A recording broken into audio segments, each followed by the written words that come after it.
Shalom Bapak Ibu, saudara-saudari yang kasih Tuhan kita Yesus Kristus. Renungan firman Tuhan pada pagi hari ini terambil dalam Ibrani pasal 3 ayat 14 yang tertulis demikian.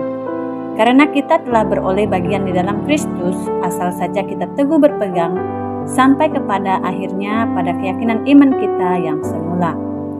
Pada pagi hari ini kita akan merenungkan kebenaran firman Tuhan dengan tema Teguh berpegang pada keyakinan iman. Berbicara tentang teguh berpegang pada keyakinan iman, itu artinya sikap yang tidak mudah terpengaruh oleh situasi apapun. Dengan kata lain, berpegang teguh berarti memiliki kekuatan untuk tetap teguh pada pendiriannya. Sikap ini tentu saja akan terpancar dari setiap orang yang hidupnya percaya kepada Allah. Karena seorang yang beriman kepada Allah akan menjaga hati untuk tidak hidup dalam dosa. Dalam Ibrani pasal 3 ini memberikan gambaran bagaimana Tuhan akan membinasakan kehidupan orang percaya yang murtad dari Tuhan Allah karena tidak berpegang pada keyakinan iman. Peringatan bagi umat Israel atas ketidaktaatan mereka kepada Allah mengingatkan kita juga supaya hidup benar dan berkenan di mata Tuhan. Umat Israel adalah orang-orang yang tidak mau mendengar, mengeraskan hati, bahkan tidak mau mengenal jalan Tuhan. Namun kasih Tuhan tetap dinyatakan bagi mereka melalui pernyataannya terhadap nenek moyang mereka selama mengembara di padang gurun. Tuhan memperlihatkan kepada mereka perbuatan-perbuatannya yang ajaib telah Ia lakukan selama 40 tahun lamanya. Ini adalah bukti kasih Allah yang nyata kepada umat Israel. Meskipun Allah menunjukkan kasih-Nya kepada mereka, namun bangsa tersebut tetap mengeraskan hati untuk tidak percaya kepada janji Allah, sehingga banyak di antara mereka yang tetap hidup dalam dosa. Pada akhirnya membawa hidup mereka kepada kebinasaan. Karena perbuatan mereka Tuhan murka, dan banyak di antara mereka mati ketika mengembara di padang gurun. Saudara yang terkasih dalam Tuhan, melalui peristiwa yang dilakukan oleh bangsa Israel inilah, firman Tuhan mengingatkan kita untuk tetap teguh berpegang pada keyakinan iman. Dalam renungan hari ini ada dua alasan mengapa kita harus teguh berpegang pada keyakinan iman. Pertama, karena kita telah beroleh bagian dalam Kristus, ayat 14a. Kehidupan kita beroleh bagian dalam Kristus itu artinya bahwa kita sudah lahir baru.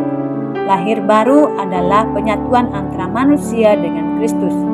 Dalam 2 Korintus pasal 15 ayat 17 menyatakan, jadi siapa yang ada di dalam Kristus, ia adalah ciptaan baru, yang lama sudah berlalu, sesungguhnya yang baru sudah datang.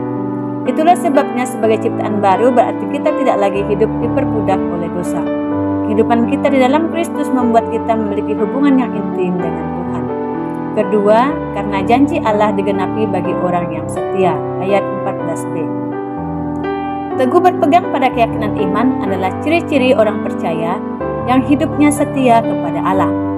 Sikap setia kepada Allah harus kita terapkan baik dalam perkataan maupun perbuatan. Allah menghendaki kita setia karena kesetiaan merupakan salah satu buah Roh Kudus. Melalui kesetiaan yang kita miliki akan terpancar ketaatan dalam melakukan perintah Tuhan. Namun tidak demikian dengan yang dilakukan oleh umat Israel. Bangsa Israel tidak menunjukkan kesetiaan maupun ketaatan mereka kepada Allah. Oleh sebab itulah Tuhan berfirman dalam Ibrani 4 ayat 3 tertulis demikian. Sebab kita yang beriman akan masuk ke tempat perhentian seperti yang Ia katakan. Sehingga aku bersumpah dalam murkaku, mereka takkan masuk ke tempat perhentianku, sekalipun pekerjaannya sudah selesai sejak dunia dijadikan. Ayat 6 kembali menegaskan, jadi sudah jelas bahwa ada sejumlah orang akan masuk ke tempat perhentian itu, sedangkan mereka yang kepadanya lebih dahulu diberitakan kabar kesukaan itu, tidak masuk karena ketidaktaatan mereka. Inilah bukti bahwa janji Allah akan tergenapi bagi orang yang setia dengan hidup penuh ketaatan untuk teguh berpegang pada keyakinan iman kepada Allah.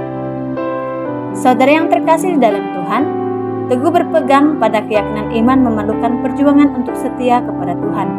Mari setiap kita belajar untuk tidak mengeraskan hati, mau menerima nasihat yang dapat membangun hidup kita agar dapat memelihara iman kita di dalam Tuhan. Tuhan tidak mau kita binasa karena perbuatan kita tidak berkenan di hadapan-Nya. Oleh Sebab itu, sebagai saudara seiman, mari kita saling mengingatkan apabila ada saudara kita yang hidupnya menyimpang dari firman Tuhan hari ini. Kita bersama-sama memiliki kerinduan agar seluruh kehidupan kita memperoleh bagian dalam Kristus, dan kesetiaan kita membawa kita untuk menerima janji Allah tergenapi dalam hidup kita pada waktunya. Selamat beraktivitas, Tuhan Yesus memberkati.